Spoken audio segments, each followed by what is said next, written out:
Hello, it snowed. That's not important. I want to talk about spoilers.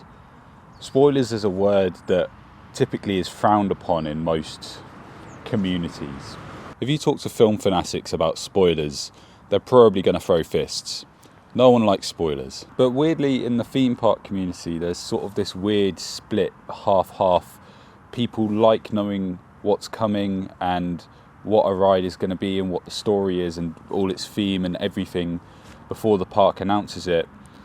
And then there's the other half which absolutely can't stand when it gets spoiled before the park gets to announce it.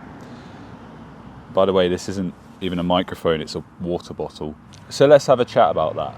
Last time I made a heavily opinionated video, it got actually really well received, I can't lie, but there was a small amount of people that called me pathetic, jealous and a knobhead. One thing I will say is if you disagree with my opinion, it's just an opinion. Just keep that in mind. Everyone's welcome to their own opinions. That's the beauty of life. Let's go back to 1997, the year I was born. So obviously I can't remember it personally. But this was the year that Oblivion was being constructed at Alton Towers. One thing that's clear from looking back at all the documentary footage and everyone that experienced that time of Alton Towers building Oblivion is that the vast majority of people didn't know what was coming, and it was a big secret. And Alton Towers played into the secret because they hired actors to walk around what was the early days of the X sector and told people not to look through the fence, and it's a big government secret. They're obviously only acting, but you know, it played into this secret.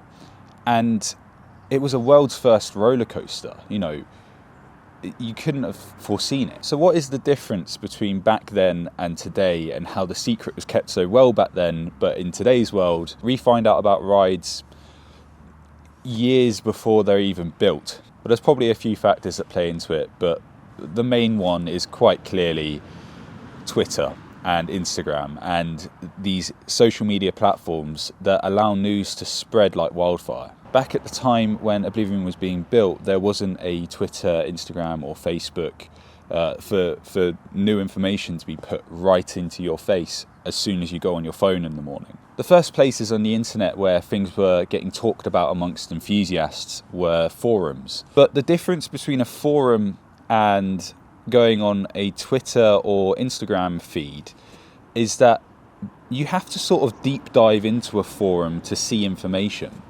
Whereas you could just innocently go on your Twitter in the morning or your Instagram in the morning and then something's being completely spoiled for you and you had no choice about it because you've already seen it. You can't unsee something. Now, there's a big difference between something being leaked and something being speculated. Speculation is fantastic. I love speculating about things because the difference between speculation and leaking something is obviously it's not confirmed. We can have a chat about it and we can all get excited about something potentially being something, but it's best to wait for the park to actually announce what it is so we can all go wow at the same time. If some massive news is being announced by an account on Twitter that isn't the park, then it spoils the announcement for when the park comes around to announcing it themselves. And that is really sad. Some of you may know I'm fortunate enough to work with some of our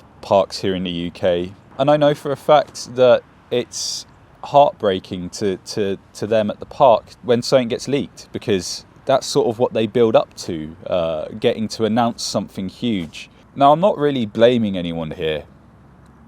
I don't really know what the purpose of this video is. I just wanted to put my thoughts in video, I guess. I suppose it's no one's fault. If something's in the public domain, you know, it's out there for the world to see already. It's just a shame that it has to blow up on Twitter so that people that wanted to keep it a secret now can't because it's on their feed in the morning when they wake up. And there isn't really a solution to this either. I think it's fairly obvious when a park's trying to keep a secret. I don't know, it'd be cool to keep that secret sometimes, even if you find it out. But there's always going to be an account that wants to be the first to announce something. You know, it kind of sucks because you're spoiling it, not just for yourself, but for the whole community.